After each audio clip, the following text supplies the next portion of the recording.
Sebelum kita mempelajari metabolisme, terlebih dahulu kita mempelajari tentang enzim. Komponen penyusun enzim terdiri dari non-organik, organik, dan protein. Adapun sisi aktif enzim merupakan sisi yang akan berikatan dengan substrat. Peran enzim terhadap energi aktivasi sebagaimana tampak pada grafik adalah enzim mampu menurunkan energi yang dibutuhkan untuk memulai terjadinya suatu reaksi. Biokatalisator dimaksudkan bahwa enzim berasal dari dalam tubuh makhluk hidup dan berfungsi untuk mempercepat terjadinya suatu reaksi tanpa ikut bereaksi. Spesifik dimaksudkan bahwa kerja enzim adalah pada substrat-substrat tertentu, misalnya amilase untuk memecah amilum menjadi maltosa. Dan sifat termolabil pada enzim dikarenakan enzim terdiri dari protein sehingga akan rusak bila kena suhu yang tinggi. Terdapat dua cara kerja enzim, yakni teori kunci gembok dan teori kecocokan induksi atau induksi pas. Pada teori kunci gembok, sisi aktif enzim cenderung kaku, sehingga substrat harus benar-benar cocok dengan sisi aktif enzim. Sedangkan pada teori induksi pas, sisi aktif enzim cenderung bersifat fleksibel, yakni menyesuaikan dengan bentuk substrat. Terdapat beberapa faktor yang mempengaruhi kerja enzim, diantaranya aktivator. Contohnya, ion klorin pada garam akan memicu enzim amilase pada air liur. Air pada proses imbibisi yang masuk ke dalam kulit biji akan memicu giberelin untuk mengaktifkan enzim amilase. Inhibitor adalah faktor penghambat. Terdapat dua tipe inhibitor. Inhibitor kompetitif artinya inhibitor dan substrat berebut sisi aktif enzim. Sedangkan inhibitor non-kompetitif berarti inhibitor dan substrat tidak memperebutkan sisi aktif yang sama. Konsentrasi substrat berbanding lurus dengan laju aktivitas enzim pada kriteria konsentrasi tertentu. Konsentrasi enzim berbanding lurus dengan laju aktivitas enzim. Suhu memiliki titik optimal pada laju aktivitas enzim dan pH juga demikian. Metabolisme adalah seluruh proses reaksi kimiawi yang terjadi di dalam tubuh dan melibatkan energi. Terdapat dua macam metabolisme, yakni anabolisme dan katabolisme. Anabolisme merupakan reaksi pembentukan dari senyawa sederhana menjadi senyawa yang kompleks dan membutuhkan energi, contohnya pada fotosintesis dan kemosintesis. Sedangkan katabolisme adalah reaksi penguraian senyawa kompleks menjadi senyawa yang lebih sederhana dan pada prosesnya melepaskan energi, contohnya pada respirasi, baik respirasi aerob maupun anaerob. Respirasi aerob merupakan reaksi pengubahan glukosa oleh oksigen menghasilkan uap air, karbon dioksida, dan energi sejumlah 36 ATP. Respirasi aerob terjadi di dua tempat, yakni sitosol atau sitoplasma dan mitokondria, yakni pada matriks dan krista. Tahapan pada reaksi aerob terdiri dari 4. Pertama, glikolisis terjadi di sitosol. Kedua, dekarboksilasi oksidasi terjadi di matriks mitokondria. 3. Siklus Krebs terjadi di matriks mitokondria. Dan 4. Sistem transport elektron terjadi di krista mitokondria. Tahapan pertama pada respirasi aerob yakni glikolisis. Sesuai dengan namanya, gliko artinya adalah glukosa, lisis artinya adalah pemecahan. Glikolisis yakni pemecahan glukosa menjadi asam pirufat. Dapat kita lihat pada gambar, bahan baku dari glikolisis adalah glukosa, sedangkan hasil akhirnya terdiri dari 2 asam pirufat, 2 NADH, 2 ATP, dan 2 H2O. Proses glikolisis sebagai berikut. Glukosa dengan bantuan 2 ATP diubah menjadi DHAP dan PGAL. PGAL selanjutnya diubah menjadi 2 asam pirufat sambil melepaskan 4 ATP dan 2 NADH. Pada respirasi aerob, jika kondisi oksigen cukup tersedia, maka selanjutnya glikolisis masuk pada tahap dekarboksilasi oksidatif atau DO.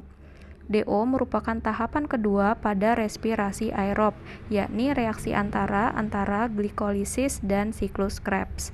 Pada DO, asam pirufat akan diubah menjadi asetil-CoA dengan menggunakan bahan baku berupa asam pirufat hasil dari glikolisis dan selanjutnya akan menghasilkan 2 NADH, 2 asetil-CoA, dan 2 CO2.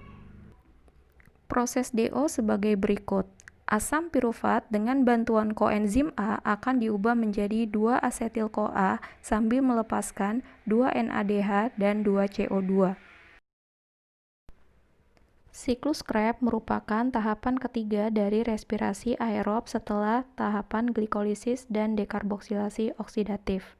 Sesuai namanya, siklus berarti membentuk lingkaran dengan satu titik temu. Dimulai dengan asetil-CoA yang masuk ke dalam siklus Krebs dan mengalami proses perubahan menjadi beberapa macam senyawa lainnya. Bahan baku untuk siklus Krebs yakni 2 asetil-CoA hasil dari dekarboksilasi oksidatif untuk selanjutnya menghasilkan 6 NADH, 2 FADH, 2 ATP, dan 4 CO2. Proses siklus Krebs sebagai berikut. 2 asetil-CoA hasil dari dekarboksilasi oksidatif akan diubah menjadi 2 asam sitrat sambil melepaskan CoA. Asam sitrat selanjutnya diubah menjadi asam alfa-ketogutarat sambil menghasilkan 2 NADH dan 2 CO2. Asam alfa-ketogutarat selanjutnya diubah menjadi suksinil-CoA sambil melepaskan 2 NADH dan 2 CO2. Suksinil-CoA selanjutnya diubah menjadi asam suksinat sambil melepaskan 2 ATP. Asam suksinat diubah menjadi asam fumarat sambil melepaskan 2 FADH. Asam fumarat diubah menjadi asam malat. Asam malat diubah menjadi asam oksaloasetat sambil melepaskan 2 NADH, dan selanjutnya asam oksalat akan diubah menjadi asam sitrat menunggu asetil-CoA dari dekarboksilasi oksidatif lagi. Sistem transfer elektron merupakan tahapan keempat atau tahapan akhir pada respirasi aerob. Sistem transport elektron atau STE melibatkan beberapa enzim respirasi dengan akseptor akhir berupa oksigen. STE akan merubah senyawa-senyawa molekul berenergi tinggi yakni NADH dan FADH menjadi ATP, di mana 1 NADH setara dengan 3 ATP dan 1 FADH setara dengan 2 ATP.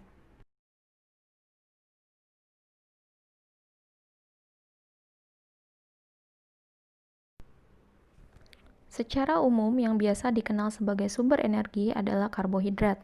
Namun sebenarnya, protein dan lemak juga bisa menjadi sumber energi, asalkan diurai dulu menjadi komponen yang lebih sederhana. Karbohidrat diubah menjadi energi melalui 4 tahapan pada respirasi aerob. Sementara untuk protein, harus diurai dulu menjadi asam amino, baru selanjutnya asam amino akan masuk melalui pirufat, asetil-CoA, dan sistem transport elektron. Sedangkan lemak harus diurai dulu menjadi gliserol dan asam lemak. Gliserol akan masuk melalui gliseraldehid dan asam lemak akan masuk melalui asetil-CoA. Respirasi anaerob atau fermentasi terjadi bila respirasi kekurangan oksigen, sehingga setelah glikolisis tidak akan lanjut ke tahap dekarboksilasi oksidatif, siklus Krebs, dan sistem transport elektron, namun berubah membentuk senyawa yang lain. Terdapat 2 macam fermentasi atau respirasi anaerob, yakni fermentasi alkohol dan fermentasi asam laktat.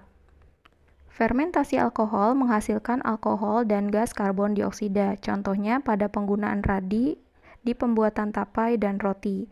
Gas CO2 ditandai dengan adonan yang mengembang, sementara rasa asam dan manis menunjukkan adanya alkohol. Proses dari fermentasi alkohol sebagai berikut. Glukosa diubah menjadi 2 asam pirufat, 2 asam pirufat diubah menjadi 2 asetildehid sambil melepaskan CO2, 2 asetildehid selanjutnya diubah menjadi 2 etanol atau alkohol. Pada fermentasi asam laktat, hasil akhirnya adalah asam laktat, yang contohnya pada pegal-pegal di tubuh dan pembuatan yogurt atau keju. Prosesnya sebagai berikut. Glukosa akan diubah menjadi 2 asam pirufat, dan 2 asam pirufat akan diubah menjadi 2 asam laktat. Pada kedua proses fermentasi tersebut dihasilkan jumlah energi yang lebih kecil dibandingkan respirasi aerob, yakni hanya 2 ATP, sedangkan pada respirasi aerob 36 ATP.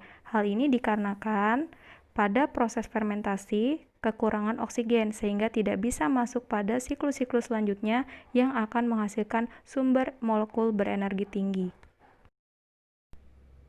Kemosintesis merupakan salah satu contoh reaksi anabolisme.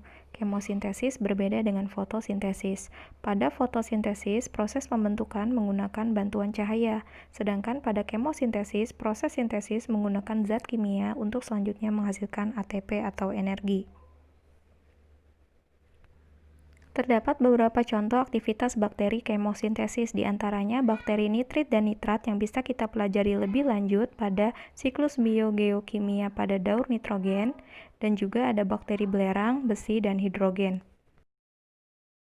Fotosintesis merupakan salah satu reaksi anabolisme yang menghasilkan energi dengan bantuan cahaya matahari. Dengan bahan baku gas karbon dioksida dan gas uap air, ditambah bantuan klorofil dan cahaya matahari akan diubah menjadi glukosa dan oksigen. Sebagaimana yang kita ketahui, fotosintesis terjadi di bagian daun. Daun mengandung klorofil, di dalam klorofil terdapat kloroplas. Kloroplas memiliki dua bagian utama, yakni stroma untuk terjadinya reaksi gelap dan grana untuk terjadinya reaksi terang. Reaksi terang terdiri dari dua tahapan, yakni fotolisis dan fotofosforilasi, sedangkan reaksi gelap terdiri dari tiga tahapan, yakni tahap karboksilasi, reduksi, dan regenerasi RUBP. Terdapat perbedaan fotosintesis antara tumbuhan C3, C4, dan CAM. Pada tumbuhan C3, proses terjadinya fotosintesis terjadi secara umum di mesofil, baik reaksi terang maupun reaksi gelap. Sedangkan pada tumbuhan C4 terjadinya proses reaksi terang berada di mesofil dan reaksi gelap terjadi di seludang pembuluh. Dan untuk tanaman CAM, terjadinya proses reaksi gelap dan reaksi terang ini berkebalikan waktu, di mana reaksi terang terjadi pada malam hari dan reaksi gelap terjadi pada siang hari.